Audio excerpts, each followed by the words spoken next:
रुपए पे आएगा, अभी 21, 22, 27 रुपए तक है। ये जो डिफरेंस है इसका रीजन क्यों क्या है? क्योंकि अनकंट्रोलेबल फार्मिंग अभी भारत में दी जा रही है।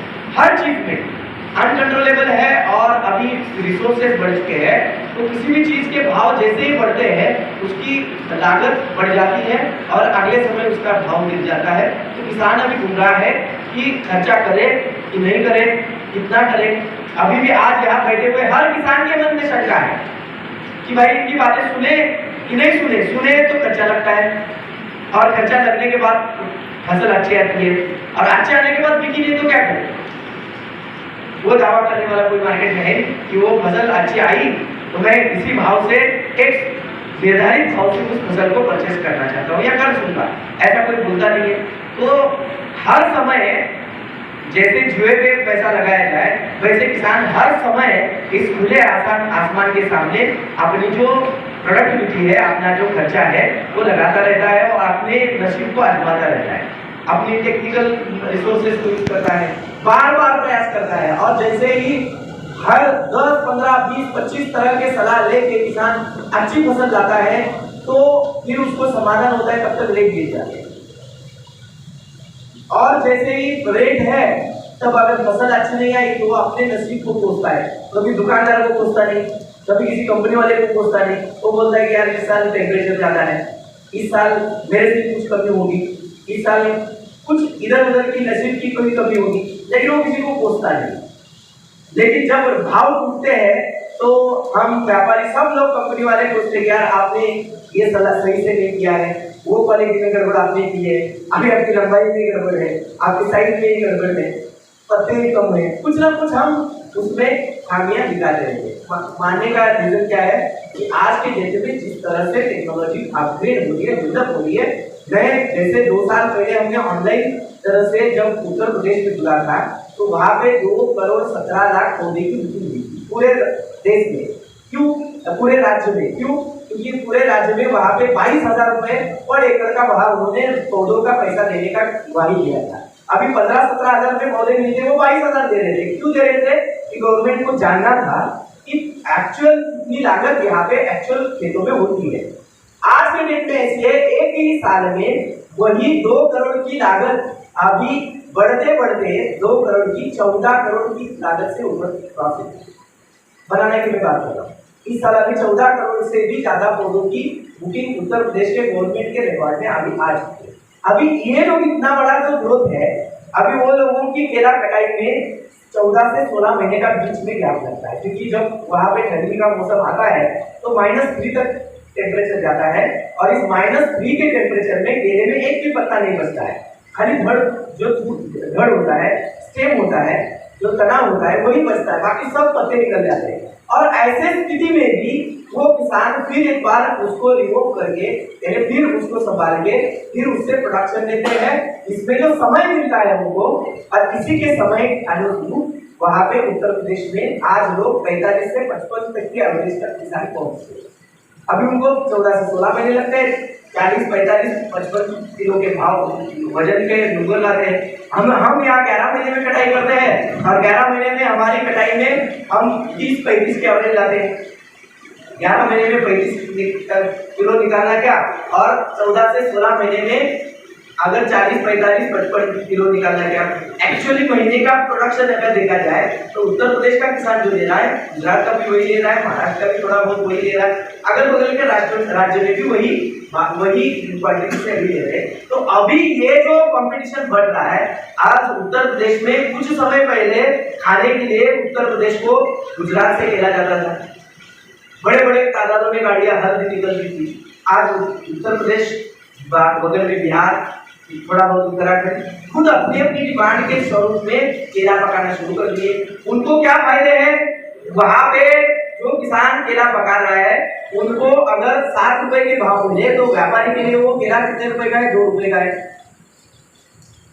क्यों है? क्योंकि यहाँ से आपका केला ले जाने के लिए 4 से 5 रुपए के भाव का खर्चा है। आज वहां पे 2 रुपए में अगर उसको 7 रुपए में भी परचेस करना पड़े व्यापारी को, तो असल में वो केला गुजरात के कंपैरिजन में 5-2 रुपए का है, महाराष्ट्र में कंपैरिजन में 1 रुपए का है और आंध्रा के कंपैरिजन में वो फोकट ही। क्योंकि वहाँ 7.5-8 रुपए की तो ट्रांसपोर्ट की कॉस्ट लग जाती है।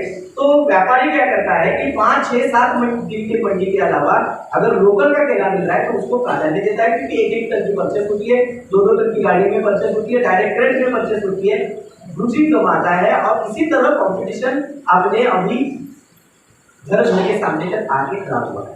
हर एरिया जो हमारे लिए आज पिछले साल तक, कुछ साल तक हमारे लिए मौजूदा मार्केट था, उस हर एरिया में भी अभी बनाना पकाने किसानों ने शुरुआत की। और यही कारण है कि अभी ये 2-3 साल में अगर देखा जाए तो भाव ऊपर नीचे होने का प्रयास वापिस एक बार शुरू हो चुका है। इसका कारण है कि अभी अनस्टेबल कंडीशन में भी बनाना का कार्य शुरू हुआ। तो इसमें भी हमें भी थोड़ा बहुत सर्वाइव करने की आवश्यकता है, क्योंकि आज अगर देखा जाए तो अक्षय भाई को मैंने पिछले हफ्ते फोन किया था कि यहाँ की एक्सपोर्ट की हालात क्या है। तो उन्होंने बोला कि अभी यहाँ की हालत ऐसी है कि क्वालिटी का कोई दूर दूर तक दिखता नहीं है प्लॉट। जो भी है ऐसा है कि लोकल वाले ही ढूंढ के निकाल रहे हैं, ज्यादा कोई एक्सपोर्ट में स्कोप इस साल दिखता नहीं है। तो आज अगर महाराष्ट्र के जैसा एक्सपोर्ट यहाँ भी चले तो आज महाराष्ट्र में 2100 से 27 रुपए के भाव से केला कट रहा है, रावेल 2600-2400 के बीच में कट रहा है। आज महाराष्ट्र की सोलापुर की स्थिति आज 2200-2400 में कट रही है, और जहां प्रीमियम भाव एक्सपोर्ट वाले काट रहे हैं वो 27 रुपए में काट रहे हैं। तो इस स्थिति के लिए अगर मैनेजर भी प्रयास किए जाए तो यहाँ भी भाव बरकरार रह सकते हैं। इसके लिए क्या कानून आ देता है कि भले ही 100 एकड़ में से भले 2 बार प्लॉट कटे, लेकिन वहां पे एक्सपोर्ट की कटिंग होने की आवश्यकता है, क्योंकि एक्सपोर्ट जो है वो प्रीमियम भाव देते हैं, और प्रीमियम भाव की वजह से लोकल के बाकी वाले भाव भी वहां पे बने रहते हैं, बाकी वाले भाव भी बने रहते हैं। काफी किसान जो पीछे जैसे मुकेश भाई है और वो है हमारे साथ 10-12 साल से जुड़े हुए हैं, मैं किसान भाइयों को विनती करता हूँ कि आप मैं जो बताऊँ उसमें ज़्यादा वीडियो न करते हुए हमने कल ही एक मीटिंग हुई थी हमारी, हमने किसानों के कुछ सवाल लिए थे कि आप अगर केले में सालों 10 साल काम कर रहे हैं, पीढ़ी दर पीढ़ी काम कर रहे हैं, तो आपको बेसिक चीजें समझाने की आवश्यकता नहीं है। मैं समझता हूँ कि आपके सामने जो आज की डेट में जो बेसिक समस्याएं आके खड़ी हुई है, ऐसी कुछ समस्याएं आपके सामने हैं, तो वो आप पहले प्रस्तुत करिए, उसके ऊपर भी हम चर्चा करने का प्रयास करेंगे कि आपकी समस्या कैसे हल हो। हम दुनिया भर की चीजें आपके सामने रखें उसका कोई ज्यादा फायदा नहीं है, लेकिन आपकी समस्या के ऊपर अगर हम ज्यादा से ज्यादा बात करें तो वो आपके कल के दिन से फायदे में आने वाली चीज मैं मानता हूं। तो मैं किसान भाइयों को विनती करता हूं कि वो आपकी अपनी जो आज की नीड है, समस्या है, आपकी जरूरत है, वो पहले प्रस्तुत करें या एक समस्या के तौर पे सामने आए। तो क्या समस्या आपके सामने आज की स्थिति है? जी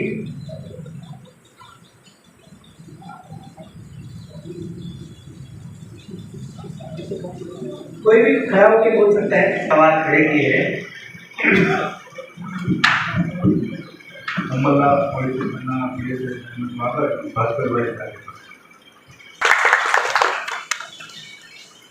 आज हमारे सामने जो स्वामी जी ने सवाल खड़े किए हैं, ये कोई अपने गांव की समस्या नहीं है, ये पूरे ग्लोबल, पूरे अपने देश की नहीं, देश के बाहर की समस्या है।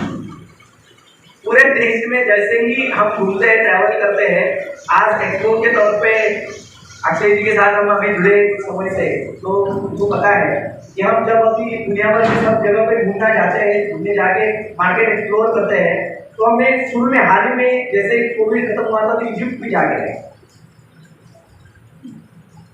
तो मजेदार चीज ये है कि हमारे वेद शास्त्र से लेकर आज तक स्वामी जी मेरे से ज्यादा बेहतर जानते होंगे, हमारी पंचांग सिस्टम जो है 60 साल की है।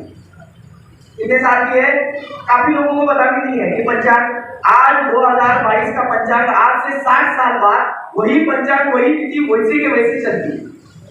हमारे पास 60 ही पंचांग है, और 60 पंचांग का तत्व ये गैलेक्सी यानी जो ब्रह्मांड है, इसका 60वां कक्षा 60 कक्षा से घूमता है तो 60 साल बीतते हैं, और 60 साल में यहाँ पेड़ हो या ना हो या बारिश होगी, ये नेचर का फैक्ट है। बीच में ऐसा साइंस ने बताया कि जो पवन चक्की डाली तो बारिश खत्म हो गई, और उसके 2 साल बाद यानी 2005, 6, 7 में कितनी बार आई कि बारिश कहां से आई किसी को पता नहीं चला, तो पवन चक्की को सब भूल गए। ये नेचर समझना प्रैक्टिकली हमारे बस की बात नहीं है। क्यों नहीं है? क्योंकि इसमें 30-30 साल के 2 खंड है, 60 साल में 30-30 साल के 2 खंड आते हैं। इस दो खंड में अभी जो मौसम चल रहा है, जहाँ कभी बारिश की बूंद नहीं आती थी, उसी इलाके में आज बाढ़ आ रही है। ये क्यों आएगी? आज आएगी, पहले आई नहीं थी क्या? अभी आएगी। आपने देखा होगा कि अंग्रेजों के समय के कुछ फिल्म बनी है, जैसे लगान भिड़ान आपने फिल्म देखी होगी। उस वक्त में भी अकाल गिनती थी, गिनती नहीं थी क्या?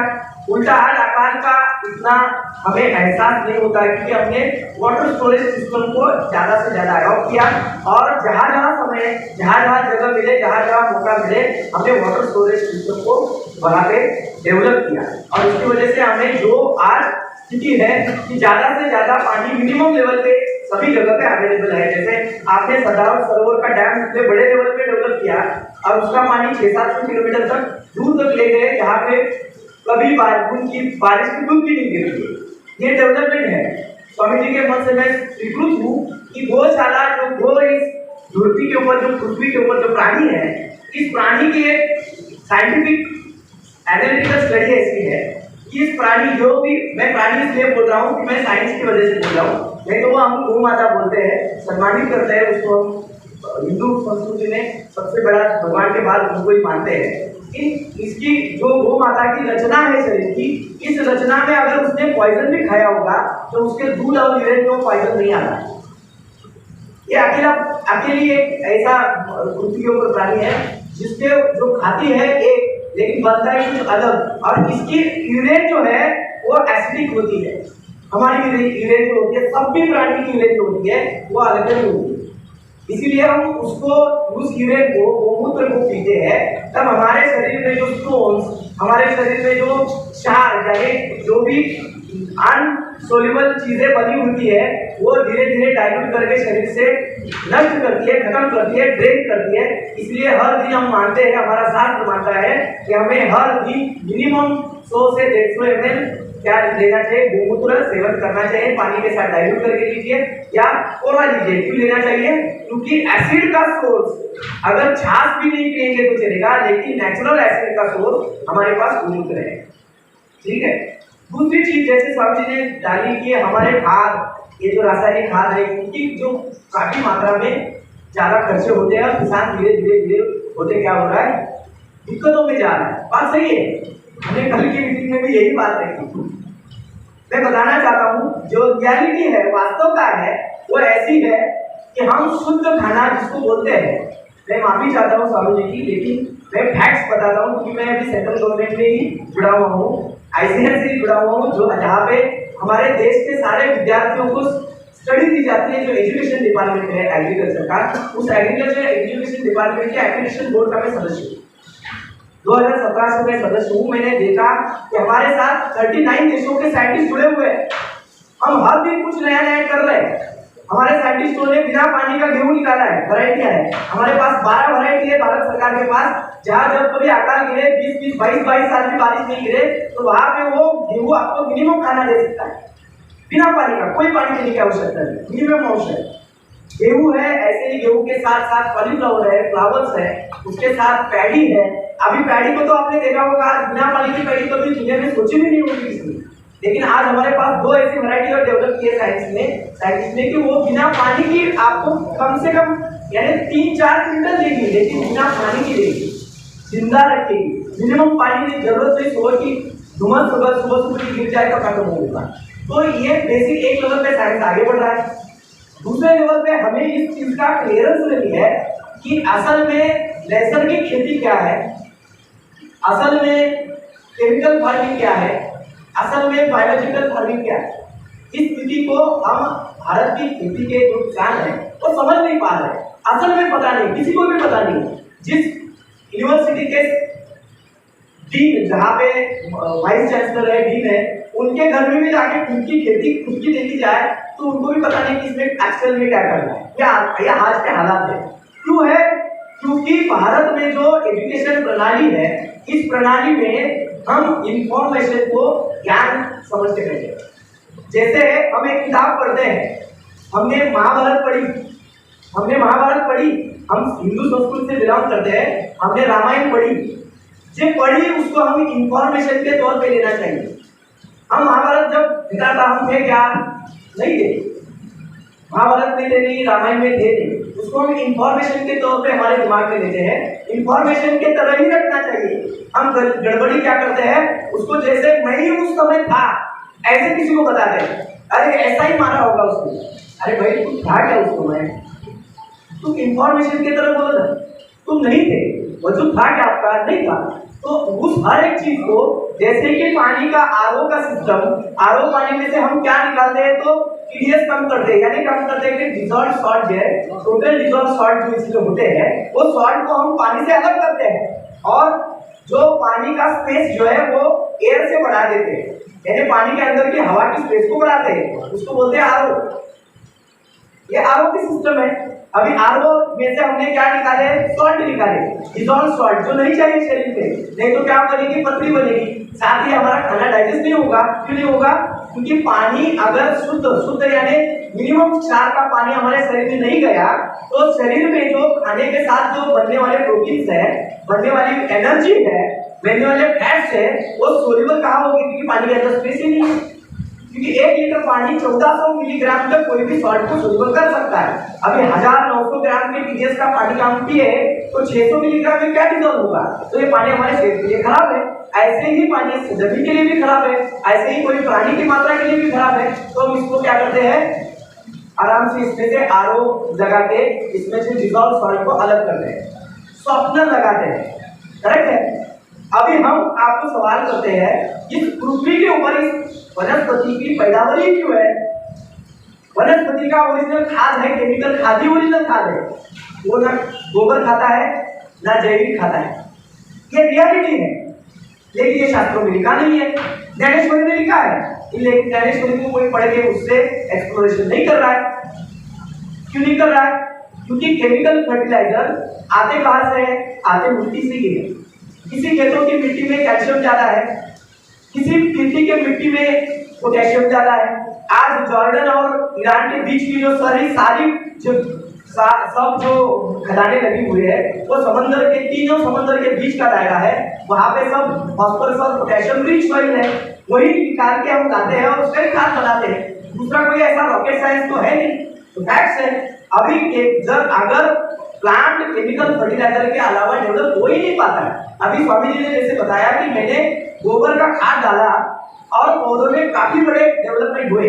कैसे हुए, ये गोबर का खाद जब डिकम्पोज होता है, पूरी सिस्टम को समझ लो, नहीं तो हमारा भी श्रीलंका होने में समय नहीं लगेगा। क्योंकि श्रीलंका में यही भूत सवाल हुआ और प्रेसिडेंट के अंदर घुस गया और उन्होंने केमिकल फर्टिलाइजर को बैन किया। आज लोगों को खाने के लाले पड़ गए, खुलेआम लोगों का मारे जा रहे हैं। क्यों मारे जा रहे हैं, 2 वक्त की रोटी नहीं मिल रही, पैसा होने के बावजूद। ये फैक्ट्स है, ये साइंस है, ये कोई हमारी बनाई हुई चीज नहीं है, ये पृथ्वी के ऊपर प्राणी के मन सोच के परे है। ये फैक्ट्स ऐसा है कि प्लांट जो है खाता क्या है, मिनरल ही खाता है। मिनरल यानी क्या खाता है, केमिकल फर्टिलाइजर ही खाता है। और उसी मिनरल से पृथ्वी की बनावटी को अगर देखते हैं तो 45% मिनरल्स है, 5% सेंद्रीय पदार्थ है, 25% पानी है और 25% हवा है। ये स्पेस से पृथ्वी बनी हुई है।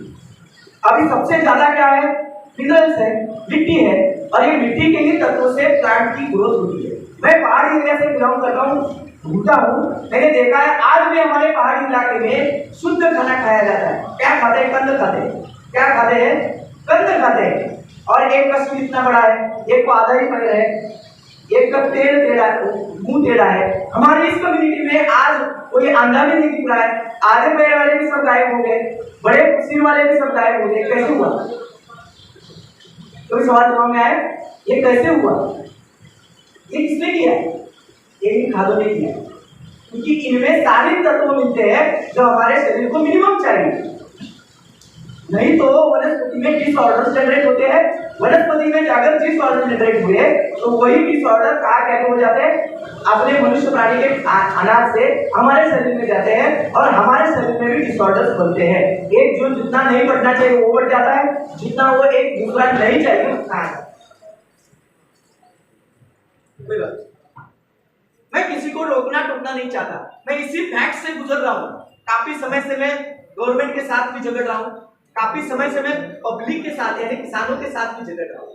क्यों झगड़ रहा हूं कि हर सिस्टम को पहले समझो कि फैक्ट्स क्या है।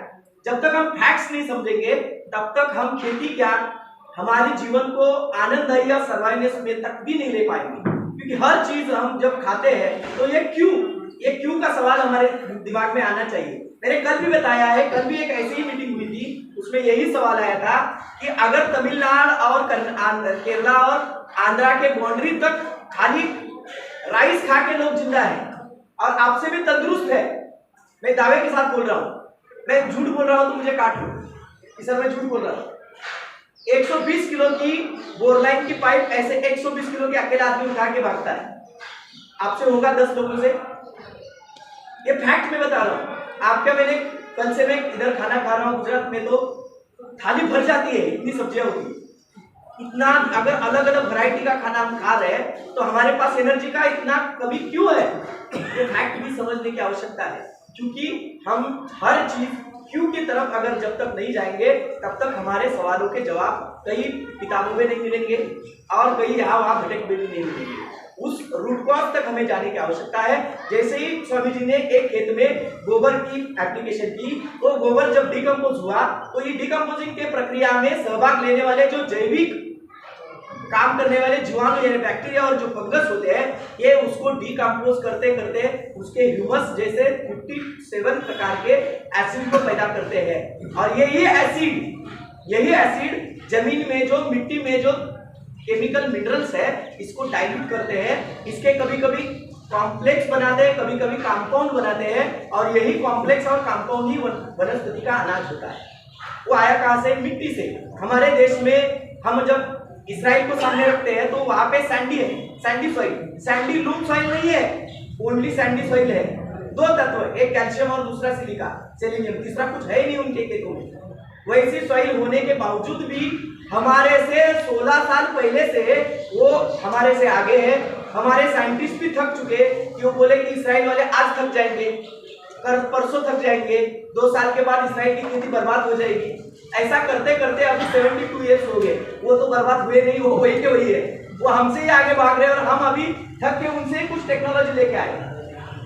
इरिगेशन टेक्नोलॉजी जो भी आज हमारे पास है वो देन इजराइल की है। सोल्यूबल फर्टिलाइजर जो भी कुछ देन है वो भी इजराइल की है। जो हार्मोन्स टेक्नोलॉजी है वो भी ऑस्ट्रेलिया और इजराइल की कंबाइंड में डेवलप की हुई टेक्नोलॉजी है। तो हमने खुद ने क्या डेवलप किया? हम तो उनसे भी आज कुछ लेके 20 साल 25 साल बाद उनकी ट्रीटमेंट खत्म होने के बाद हम ट्रीटमेंट चालू करते हैं। तो अगर हम जाने तो फैक्ट्स ये है, वास्तवता ये है कि हमें मैक्सिमम और मिनिमम बेसिक चीजों पे फोकस करने की आवश्यकता है। और बेसिक चीजें ये है कि खेती में वनस्पति का अनाज क्या है। जैसे गौ माता का हम पालन करते हैं, पोषण करते हैं, तो गौ माता के लिए हम चारा देते हैं, बीच बीच में आटा, उसको थोड़ा सा तेल लगा के उसके गोले बना के देते हैं, बीच बीच में खुराक में हम उसको कुछ ड्राई फीड भी देते हैं कि उसकी पूरी सेहत बनी रहे। वैसे ही अगर हमें जैसे प्राणी की खाद, प्राणी की न्यूट्रिशन वैल्यू हमें पता है, हमारी खुद की न्यूट्रिशन वैल्यू पता है, तो हमें फसलों की भी न्यूट्रिशन रिक्वायरमेंट और उसकी वैल्यू ये दोनों पता होने की आवश्यकता है। और ये जब तक हमें पता नहीं चलेगा तब तक हम ऐसे ही गुमराह होते घूमने वाले हैं।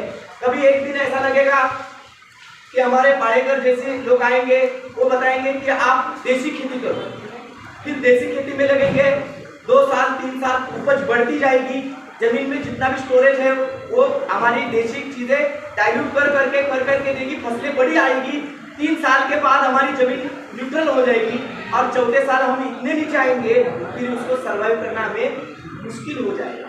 140 करोड़ देश की हमारी आबादी है। आज हमारे हालात ऐसे हैं, 1972 तक जब हमारी पहली हरित क्रांति नहीं हुई थी तब तक हमारे 100 में से 3 लोग हर दिन बिना खाना खाए सोते थे और हर दिन हमारी एवरेज देखी जाए तो 0.7% भूखमरी से मरी होती थी, यानी लोग मरते थे। आज ऐसा स्थिति है कि आज भारतवर्ष में वहां बिना खाए मरते थे, आज खा के मर रहे। शुगर, बीपी, यानी कितना खाना चाहिए ये नहीं है, यानी ये पिक्चर बदल चुकी है। क्यों बदली है? क्योंकि आज मिनिमम से ज़्यादा हमारे पास उपज, जरूरत से ज़्यादा उपज, जरूरत जितनी थी उससे हमने क्रॉस करके आगे आए। हम इस सारी चीज़ों को बैलेंस करने की आवश्यकता है। स्वामी जी के मत से मैं पूरी तरह सहमत हूँ कि हमें बैलेंस करके जाना चाहिए।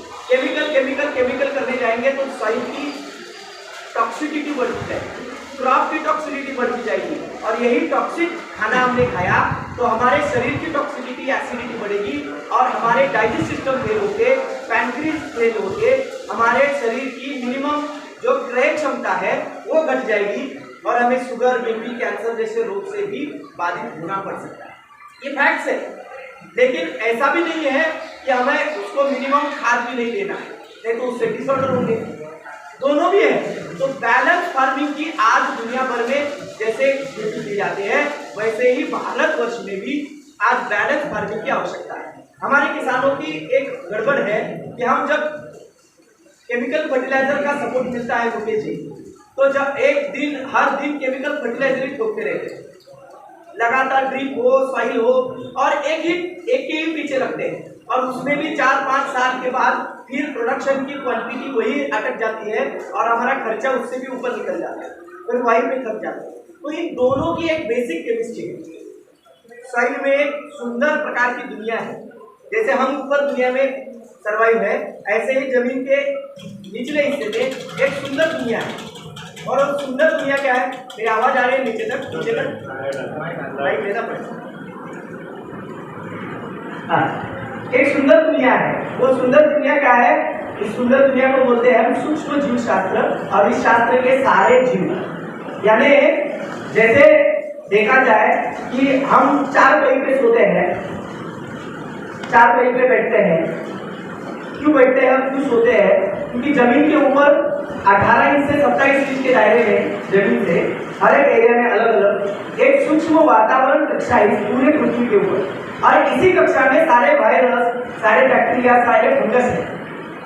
और हम रात के 2 बजे के बाद जब सोते हैं तो रात के 2 बजे के बाद सारे ये जो वनस्पति है वो भी खुद ऑक्सीजन लेते हैं और कार्बन डाइऑक्साइड बाहर छोड़ते हैं, तो वातावरण में ऑक्सीजन की लेवल घट जाती है, और हमारे नाक से, नोज से जितना सफिशिएंट ऑक्सीजन शरीर में जाता है वो सफिशिएंट नहीं होता है, तो शरीर क्या करता है, अपने आप अपना मुंह खोल देता है, और रात के 2 बजे से सुबह 4:30 से 4:45 बजे तक हमारा मुंह खुला रहता है। सभी का, ऐसा नहीं कि एक का होता है दूसरे का नहीं होता है, सभी का अपने आप खुल जाता है। क्यों खुलता है? क्योंकि सफिशिएंट ऑक्सीजन इस पृथ्वी तालाब में नहीं रहता है, क्योंकि जो भी वनस्पति है वो भी क्रॉस ब्रीदिंग करती है। क्रॉस ब्रीदिंग यानी दिन में ऑक्सीजन बाहर छोड़ना, कार्बन डाइऑक्साइड अंदर लेना, और रात में वही उल्टा करना, ऑक्सीजन अंदर लेना, कार्बन डाइऑक्साइड बाहर छोड़ना, और फिर हम भी वही करते हैं, और इसी के चलते कार्बन डाइऑक्साइड बढ़ जाता है। तो इसके चलते हम क्या करते हैं कि इस खुले हुए मुंह से हमारे मुंह का कनेक्शन डायरेक्ट पेट में होता है, तो अगर हम जमीन पे सोए, इस पे सोए, जमीन पे सोए, तो जो नहीं चाहिए वो हानिकारक बैक्टीरिया और फंगस या वायरस इन्फेक्शन हमारे मुंह से गुजर के पेट तक ना जाए, इसीलिए हम 27 इंच ऊंचे बराबर 4 पहिए पे सोते हैं। ये 4 पहिए क्यों बनाए किसी को पता नहीं। सामने वाले के घर में पलंग बनाए, नहीं भी बनाए, जरूरत है इसलिए बनाया। अरे बनाया क्यों पूर्वजों ने? वो पलंग पे ही क्यों सोना चाहिए, 4 पहिए पे ही क्यों बैठना चाहिए? क्योंकि यहाँ पे जैसी ऑक्सीजन की निचली मात्रा जो है उससे 4 पहिए के ऊपर की ऑक्सीजन की मात्रा घटती जाती है और ग्रेविटी कम होती है। अगर आप जमीन पे सोएंगे तो आपका जो स्पाइनल है, पीछे का स्पाइनल, वो बेंड होना चालू हो जाता है, और वो बेंड होता है तो आदमी बड़ा होते जैसे उम्र बढ़ती है तो आदमी झुक जाता है, उल्टी पड़ता है। ये सारी बेसिक साइंस है, इसको हम नहीं टाल सकते, इसलिए हम 4 पहिए पे सोते हैं। क्योंकि ऑक्सीजन का खिंचाव वहाँ पे कम है, ग्रेविटी ऊपर जाते न्यूट्रल होती जाती है। अगर आपने देखा होगा कि एक रोटी या कोई भी मांस का टुकड़ा हम जमीन पे डालते हैं, ऊपर डालते हैं, तो 2 दिन में तुरंत उस सड़न पकड़ के खत्म हो जाता है। वही रोटी अगर हम 2 फीट पे उठाए तो वो 4 दिन में खत्म होती है, और वही रोटी को हम 5 फीट पे ऊपर करें तो वो रोटी सूख जाएगी, सड़ेगी नहीं। समझ आता है? तो ये वातावरण कक्षा है, ये साइंस है, ये भी एक दुनिया है। वो भी दुनिया 5 फीट तक काम करती है, 5 फीट के ऊपर हम काम करते हैं, उसके फिर ऊपर जाते हैं तो फिर उल्टी दुनिया है। तो ये साइंस है, ये स्पेस लाइफ है, ये इसको बोलते हैं स्पेस लाइफ। हर एक स्पेस, हम जब किसी के स्पेस में एक्वायरेशन करते हैं तो वो उल्टा जब रिप्लाई देता है तो काफी हमारा नुकसान होता है। तो ऐसे ही जमीन में 45% जो मिनरल्स है, इन मिनरल में से 17 मिनरल्स क्रॉप की ग्रोथ के लिए, हेल्दी ग्रोथ के लिए आवश्यक है। इसमें nitrogen, phosphorus, potassium, calcium, magnesium, sulphur, hydrogen, carbon, oxygen, selenium, zinc, copper, molybdenum, boron, ऐसे कुल मिला के 17 एलिमेंट्स हैं। ये 17 एलिमेंट्स अगर हम बैलेंसली क्रॉप की उम्र के हिसाब से अगर उसको दे और उसको खाली नहीं दे तो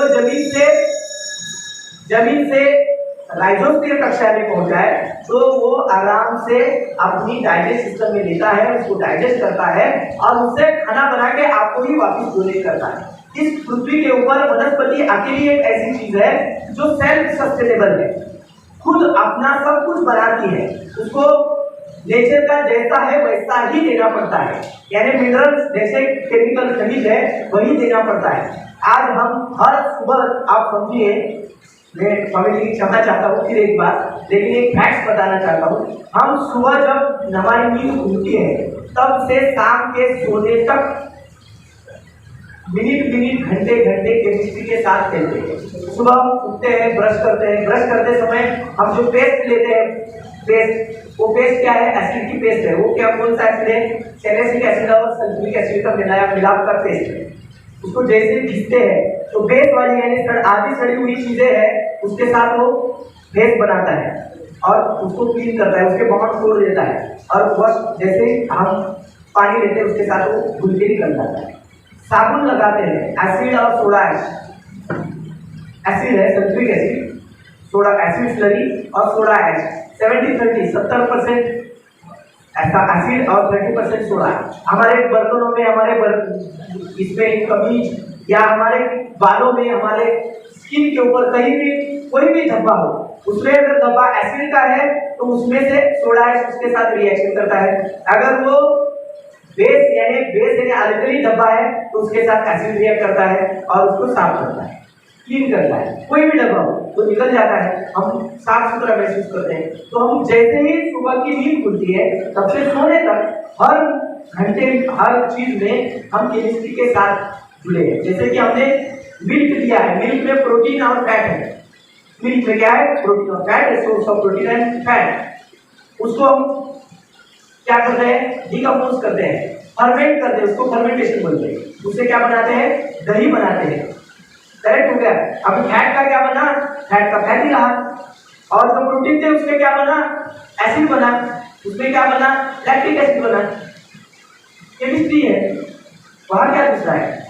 पहले जमाने में नेचुरल रिसोर्सेज से केमिस्ट्री बना के इस्तेमाल कर रहे थे, उसको बायोलॉजिकल डेवलपमेंट बोलते हैं, जैविक डेवलपमेंट बोलते हैं, जैविक तत्वों से बनी हुई चीजें बोलते हैं। तो हर चीज में जैसे क्रॉप, उसके बाद सेमी एनुअल क्रॉप, सेमी यानी 6 महीने से ज्यादा और 11 महीने के अंदर, जैसे तंबाकू है, हल्दी है, अदरक है, कॉटन है, इसको हम सेमी एनुअल क्रॉप बोलते हैं। उसके अंदर जब आते हैं तो सीजनेबल क्रॉप बोले जाते हैं। सीजनेबल क्रॉप यानी एक ही सीजन, गर्मी तो गर्मी, बारिश तो बारिश या ठंडी तो ठंडी।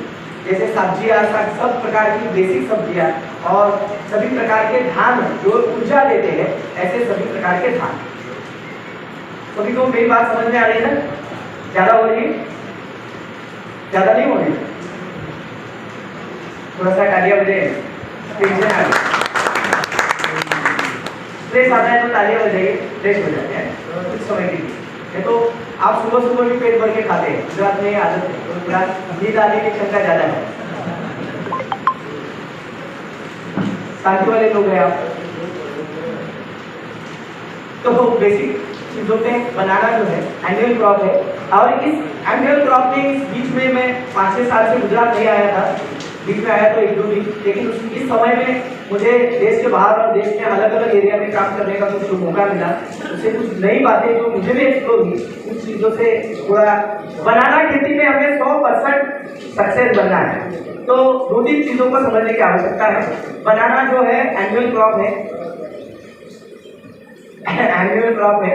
और इस एनुअल क्रॉप में हमें 3 प्रकार के खाद का प्रयोग करते हैं। कल में एक बड़ा सवाल था, खाद के भाव दिन ब दिन बढ़ते जा रहे हैं और सब लोग जब किसी मीटिंग में जाते हैं, किसान लोग, मुकेश भाई, जब मीटिंग में किसी भी जाते हैं तो एक ही सवाल होता है, कोई दूसरा नया खाद का नाम सुनने में आए तो अच्छा है, कल से इस्तेमाल करना शुरू कर दो, या कोई नई दवाई बताई जाए जिसका इस्तेमाल कल से मैं शुरू करूँ, कोई ऐसी तकनीक जो शक्तिमान जैसी आए जिसका कल से मैं इस्तेमाल करूँ और सामने वाले को बिना बताए करूँ, क्योंकि कल्याण मेरा ही हो, सामने वाले का नहीं होगा तो चल जाए।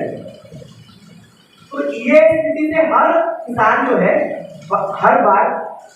हर बार नया कुछ खोजने की चेष्टा करता है, लेकिन जो पुरानी बेसिक चीज है वो उसको पता नहीं है। तो केला खेती में अगर देखा जाए तो 7 तत्वों के अगर इस्तेमाल हम सही ढंग से करें तो इन 7 तत्वों के सही इस्तेमाल से हम 100% सक्सेस हो सकते हैं, मिनिमम और कम से कम लागत में, यानी कम से कम और इफेक्टिव खर्चा करके। वो 7 तत्व क्या है?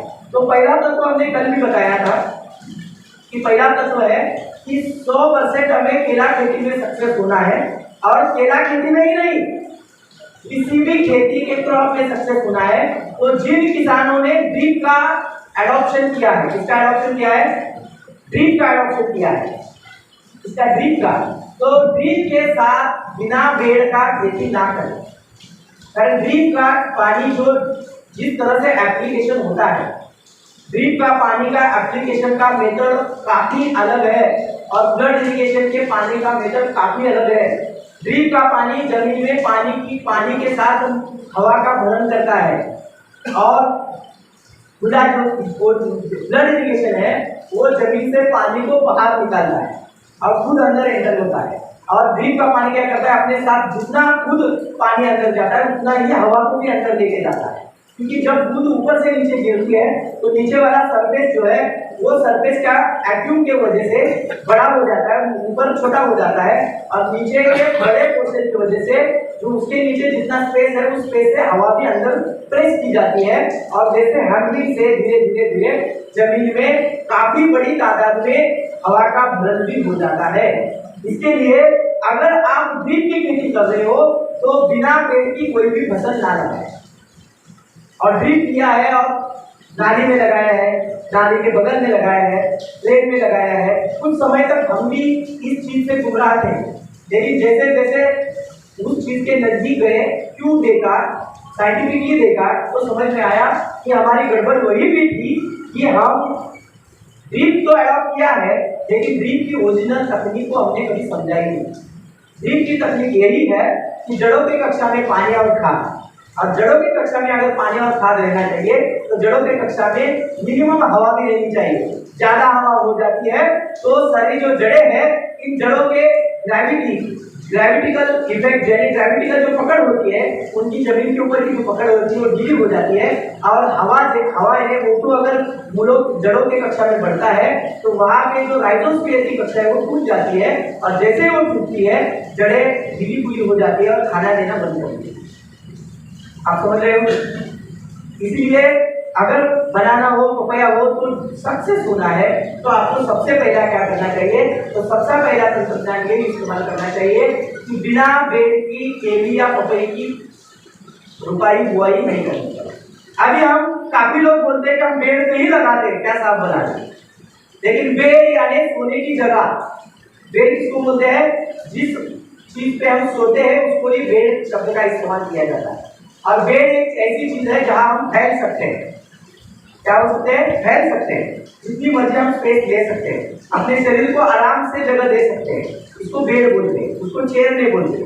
चेयर में हमें नींद आती है, जब कुछ ज्यादा चीजें हमारे दिमाग में नहीं घुसती तो नींद आती है, बराबर है।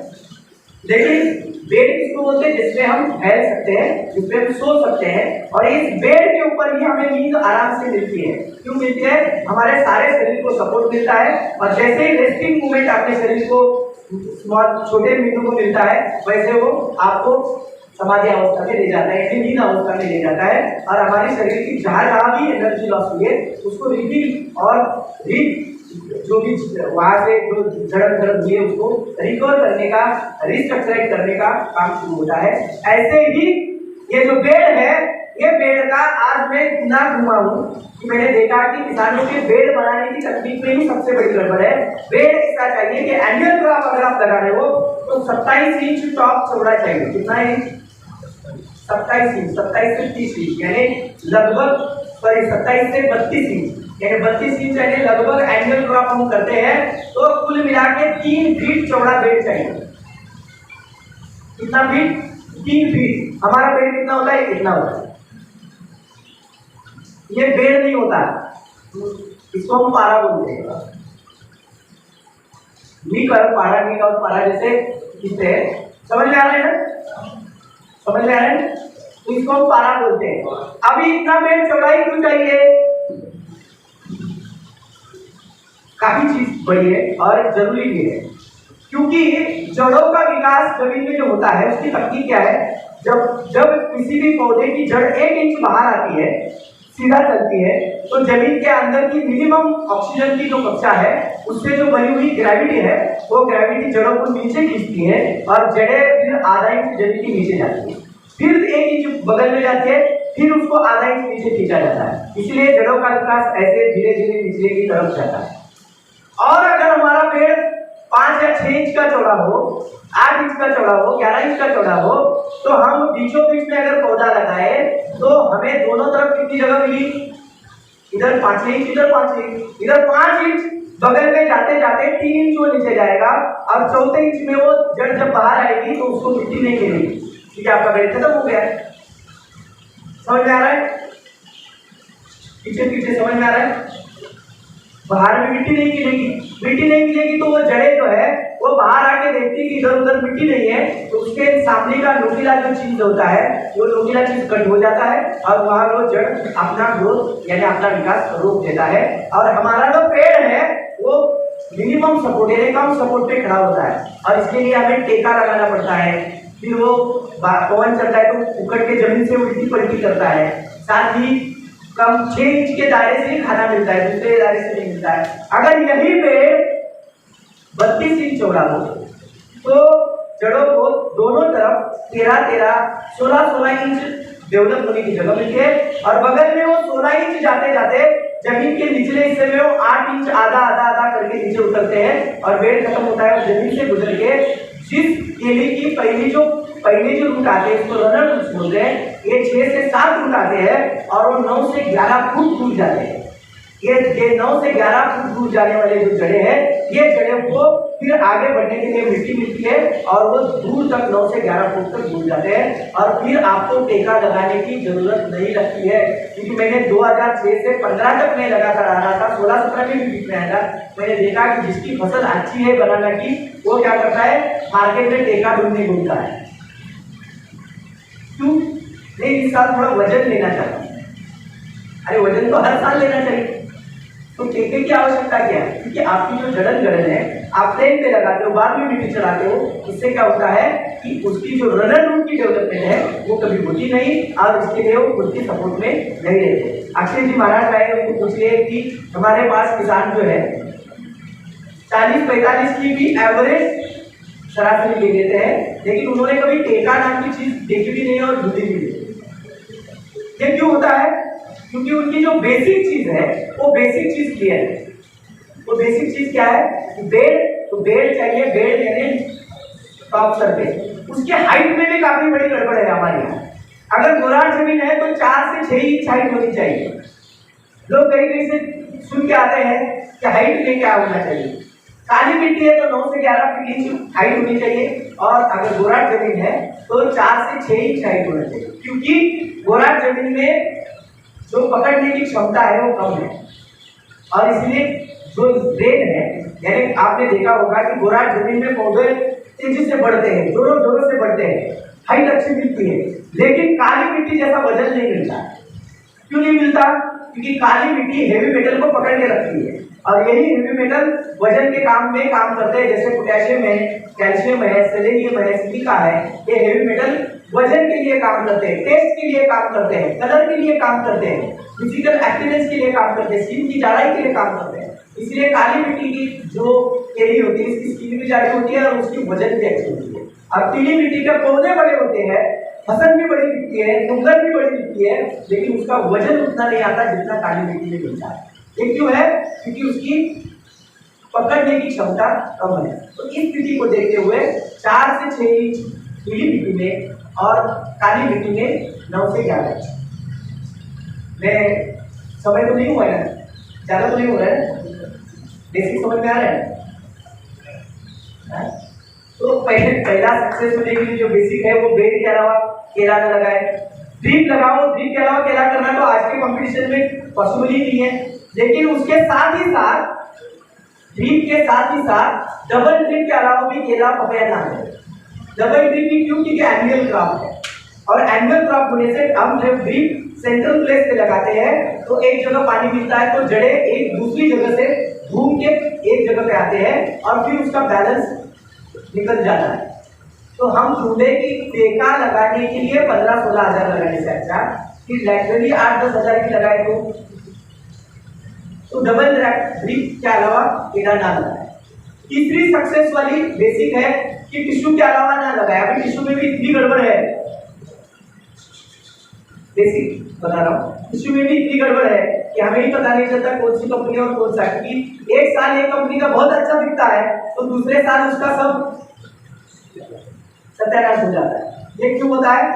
अभी भारत में जितनी भी टिश्यू कल्चर कंपनियां हैं उनको अगर गवर्नमेंट के सारे नॉर्म्स लागू किए जाए तो भारत में मुश्किल से 1-2 कंपनी बचेगी, क्योंकि हर कंपनी के लिए मिनिमम 1 करोड़ पौधे का अगर लाइसेंस चाहिए तो उसको 100 एकड़ मदर प्लांट के खेती होना अनिवार्यता है।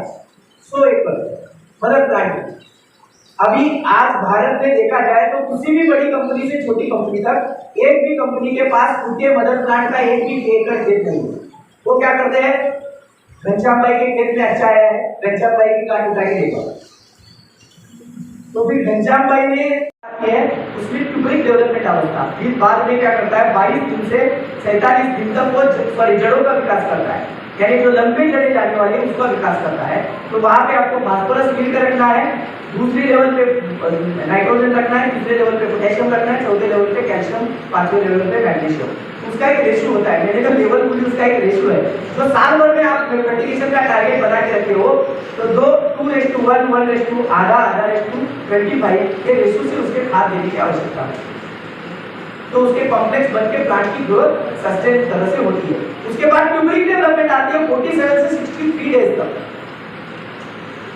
47 दिन से 63 डेज तक उसका कंद का विकास होता है। अभी यहाँ पे जानकारी दे दूं आपको कि यहाँ ही आपके कितने फिंगर आने यहाँ ही डिसाइड हो जाता है केले के बॉडी के अंदर। यानी गांठ अगर सबसे बड़ी हुई तो अंदर सर्कलें बढ़ जाती है, और जितनी ज्यादा सर्कलें उतनी ज्यादा पत्ते, और जितने ज्यादा पत्ते हर 2 पत्तों पे एक फिंगर आपको मिलती है, सॉरी एक बंच मिलता है, 2 पत्तों पे एक बंच मिलता है। आपको समझ में आ रहा है? अगर आपका पौधा 32 पौधों का है तो आपको 16 बंच मिल सकते हैं, 28 का है तो 14 मिलते हैं, 26 का है तो 13 मिलते हैं, 24 का है तो 12 मिलते हैं। फिर किसान फोन करते हैं, सर इस बार तो 9 ही फिंगर आए, भाई आपके 18-22 ही पत्ते आए, तो हम क्या करें? क्योंकि जब 35 से 65 दिन का दायरा था तो आपने ध्यान दिया नहीं। तो आप उस समय में गांठ को जितना बड़ा कर सकते हो, तो गांठ यानी उसका स्टोरेज होता है, उसका शरीर होता है, क्योंकि केले के लिए शरीर स्टेम गांठ है, और इस गांठ का विकास अगर इस दिन में हमने किया तो उसके अंदर की सर्कलें, पत्तों की सर्कलें बढ़ती है, और जितनी ज्यादा सर्कलें उतने ज्यादा हैंड्स आपको मिलते हैं, जितने ज्यादा हैंड्स उतने आपको केले ज्यादा मिलते हैं, और उतना आपका प्रोडक्शन भी आगे जाके बढ़ सकता है। तो यहाँ पे ध्यान देने की आवश्यकता है। उसके बाद आती है young growth stage. Young growth stage यानी पत्तों की डिलीवरी का समय। उस अवस्था में आपको नाइट्रोजन टॉप, फास्फोरस 2 नंबर पे, कैल्शियम 3 नंबर पे, अभी पोटेशियम चला गया उसके भी नीचे, मैग्नीशियम 4 नंबर पे, और पोटेशियम जाता है 5वें नंबर पे। और फिर आती है प्रेगनेंसी। प्रेगनेंसी के दरमियान में फिर फास्फोरस नंबर 1 पे जाता है, पोटेशियम 2 पे आता है, कैल्शियम 3, मैग्नीशियम 4 और नाइट्रोजन 5वें हिस्से पे आता है। और डिलीवरी में फिर फास्फोरस 1 और नाइट्रोजन 2 नंबर पे आता है, और डिलीवरी हो जाती है। और डिलीवरी के बाद फिंगर ग्रोथ के लिए आप फिर हार्मोन जेल में कैल्शियम नंबर 1, जिंक 2 नंबर पे और बोरान 3 नंबर पे देके उसके फिंगर की लेंथ दे सकते हो, और फिर आखिर में पोटेशियम और सल्फेट देके उसकी ग्रोथ यानी साइज दे सकते हो। ऐसी अवस्थाओं से अगर केले की बेसिक न्यूट्रिशन मैनेजमेंट की जाए, और इसी न्यूट्रिशन मैनेजमेंट में पिछले 3 साल से हमने किया है, 1 किलो भी वाटर सोल्यूबल का बिना इस्तेमाल किए हम एक्सपोर्ट की केला पका रहे हैं। 1 किलो आपको लगता है खर्चा छोड़ दो, तो इसके लिए करना क्या है, 10, 26, 26 से लेके डीएपी से लेके 12, 32, 16 से लेके सब फर्टिलाइजर को आप एसिड वैलेंसी देके उसको भी आप अपने घर में भी सोल्यूबल करके वाटर सोल्यूबल फर्टिलाइजर बना सकते हैं।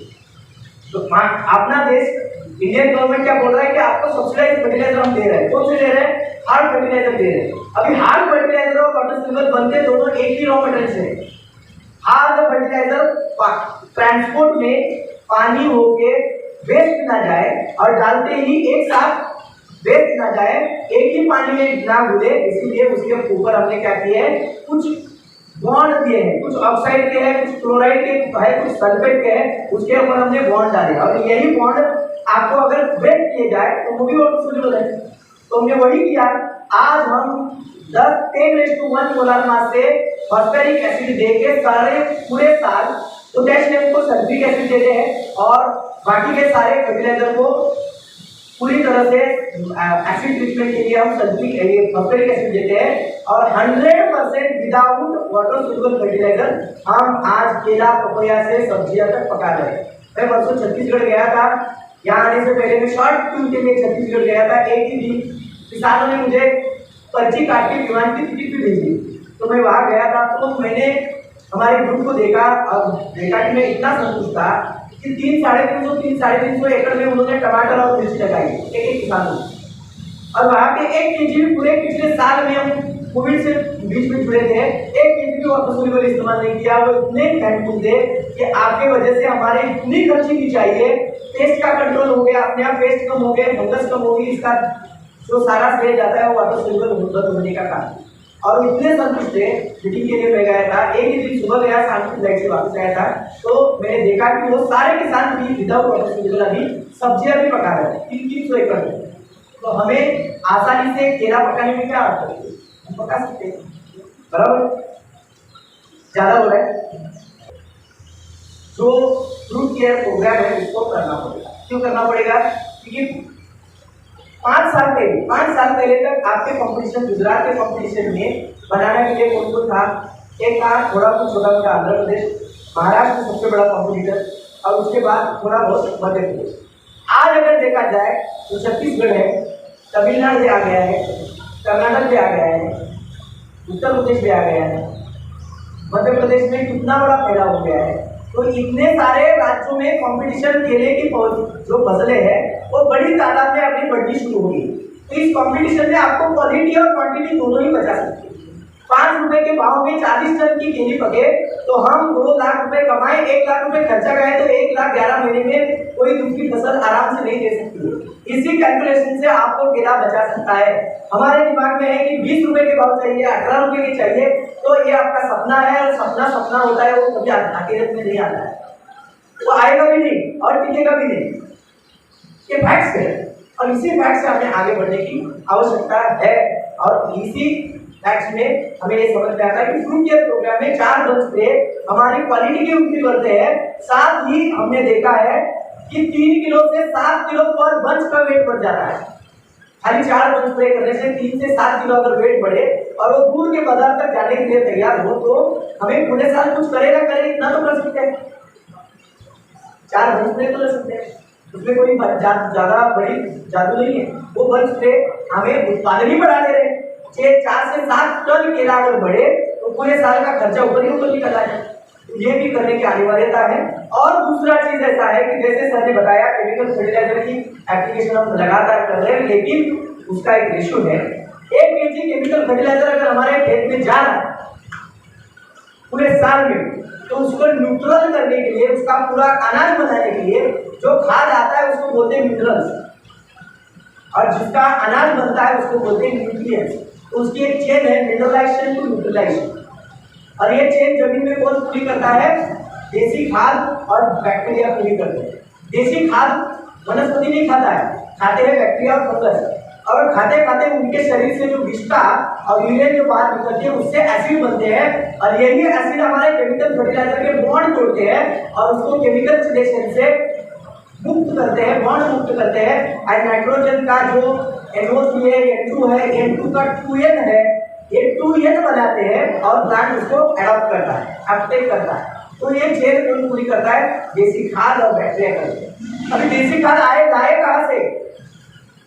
क्योंकि हमारे घर में तो अभी जनावर है नहीं, बाहर के जनावर की संख्या घट गई, दूध दूर से आता है जहाँ हमें पता भी नहीं है, ज्यादा हो रहा है। हमारे अभी बच्चे भी दूर दूर पढ़ रहे हैं, उसको भी पता नहीं दूध कहाँ से आता है, किस वजह से। बीच में ऑनलाइन इंटरव्यू था तो उसमें मजा हुई थी कि बम्बई का बच्चे को पूछा कि यार दूध कौन देता है, तो बोलता है भैया देता है। कि उसने दूध देखा है देते हुए हर भैया को, उसको क्या पता है दूध कहाँ से आता है।